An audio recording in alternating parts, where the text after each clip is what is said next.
Assalamualaikum warahmatullahi wabarakatuh. Perkenalkan, nama saya Romi Al-Aziz dengan NIM 0563312226 dari UPBC Semarang. Untuk di video kali ini saya akan menjelaskan tugas 3 struktur data, yaitu DFS atau Deep First Search dan BFS yaitu Breadth First Search.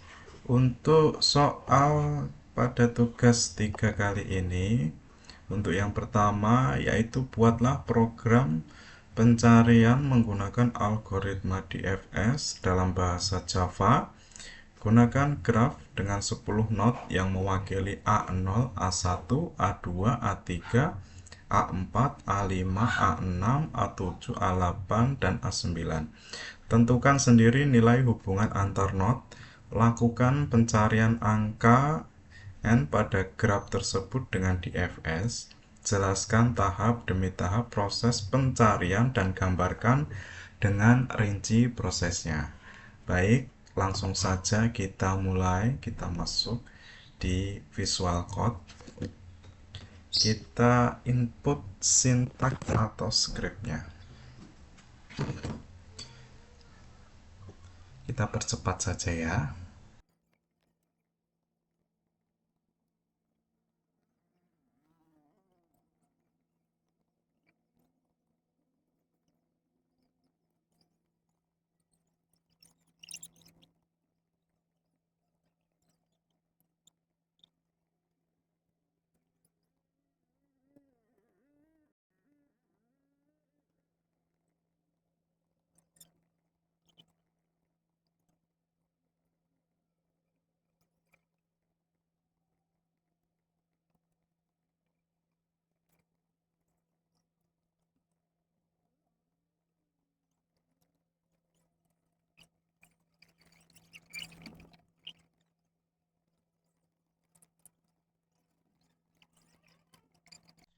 Oke, di sini sudah saya buat untuk scriptnya. Sebelum kita running atau menjalankan script tersebut, nah kita bahas terkait bagaimana DFS ini berjalan. Nah, jadi secara analogi sederhananya, DFS ini akan mencari data. Nah, kita bayangkan seperti kita ingin memetik mangga dalam suatu pohon. Nah, pohon tersebut jelas memiliki banyak cabang. Nah, DFS ini dia akan mencari satu persatu cabang yang ada di pohon tersebut sampai menemukan eh, buah mangga tersebut. Jadi, semisal di cabang yang pertama, dia akan mencari dari awal sampai ujung mentok. Nah, ketika di cabang pertama ini tidak menemukan mangga, baru dia akan naik lagi atau berpindah ke penyimpangan ke cabang yang selanjutnya. Nah, di cabang yang kedua dia juga akan mencari atau menelusuri buah mangga yang ada. Nah, ternyata di di cabang yang kedua ini dia tidak menemukan. Dia akan lanjut lagi ke cabang yang ketiga sampai dia menemukan mangga tersebut. Nah, itulah tadi secara teknis bagaimana DFS ini berjalan. Oke, kita coba jalankan. Kita running terlebih dahulu.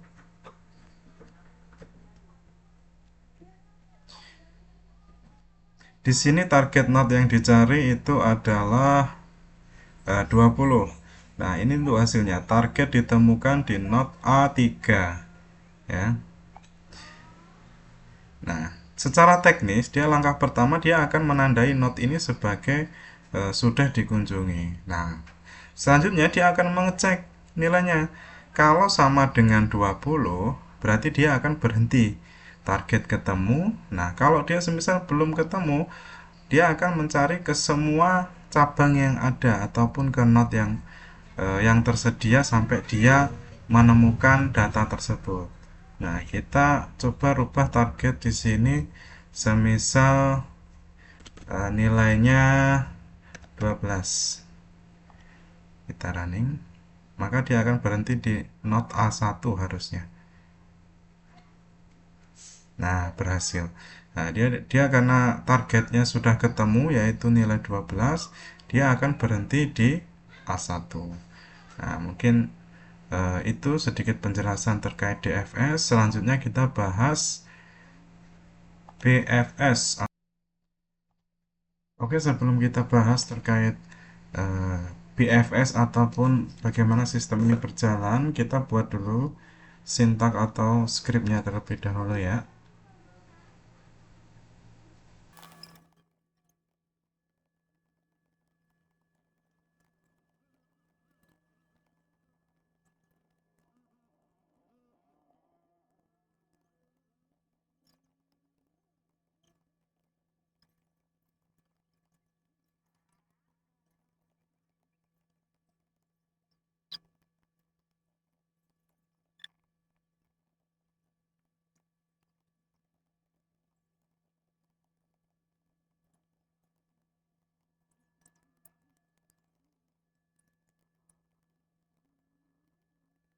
Skrip sudah selesai saya buat. Nah, kita sekarang bahas terkait BFS sebelum sintak atau skrip ini kita jalankan. Nah, jadi secara teknis BFS ini berbeda dengan DFS ya.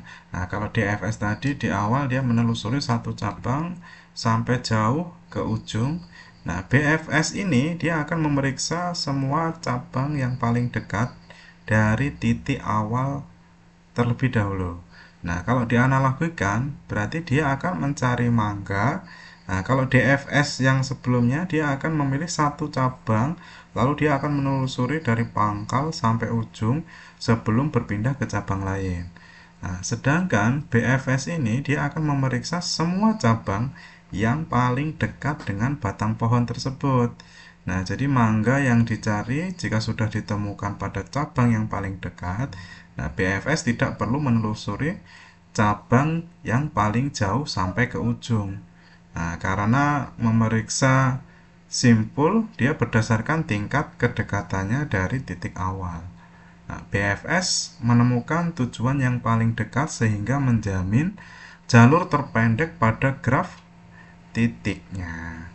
Nah, jadi secara teknis BFS ini menggunakan Q dengan prinsip FIFO, yaitu first in, first out. Nah, itu data yang lebih masuk terlebih dahulu akan diproses terlebih dahulu. Jadi di Java BFS biasanya diimplementasikan menggunakan Q integer dengan linked list. Oke, sekarang coba kita running ya setelah saya jelaskan tadi. Nah, di sini dia akan mencari target nilai 20 ini ada di node berapa.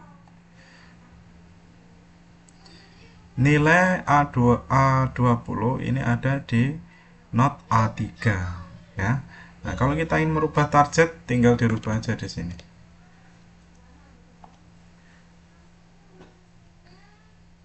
Oke, berarti nilai 17 berada di node A5. Jadi secara teknis kalau dia bukan target, nah, semua cabang yang belum dikunjungi dimasukkan ke urutan yang paling ke belakang. Nah, ini yang membuat BFS otomatis berjalan per level ya. Semua node di level ini masuk antrian dulu sebelum ke cabang atau level berikutnya. Jadi di sini bukan berarti BFS selalu lebih baik dari DFS, tergantung. Jadi kalau target ada di cabang yang paling dalam, ya DFS lebih efisien atau lebih cepat. Tapi kalau memang butuh jalur terpendek, cabang yang paling dekat, dia berarti harus menggunakan BFS. Jadi kalau butuh eksplorasi total mencari semua kemungkinan semua data, berarti bagusnya atau baiknya kita menggunakan DFS. Oke, itu saja penjelasan singkat dari saya terkait DFS ataupun BFS.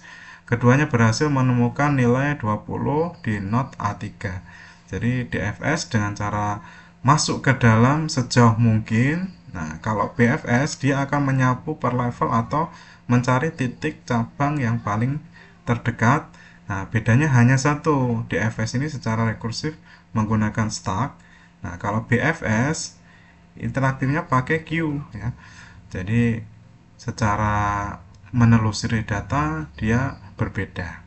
Nah, semoga penjelasan singkat dari saya tadi mudah untuk dipahami, dan kalau ada yang kurang ataupun penjelasan yang kurang jelas, mohon maaf. Terima kasih. Wassalamualaikum warahmatullahi wabarakatuh.